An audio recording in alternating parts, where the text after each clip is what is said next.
गली में गुजरने नहीं दे रही। यहाँ पे एक डकैती की वारदात हुई है और ये गुलाने वाले ताजरों ने उसको पकड़ लिया है। पूरा व्लॉग बना रहे हैं। और अब पता नहीं है क्या मामला, इसको पकड़ के लाए हैं। हाँ, ये है वो डकैती करने वाला लड़का। ये पुलिस ने उसको पकड़ लिया।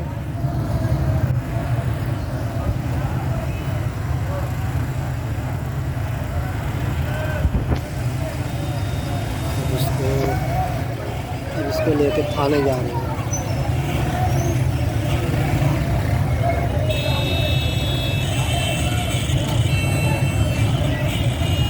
ये जी मोटरसाइकिल बिठा के तो थाने ले गए।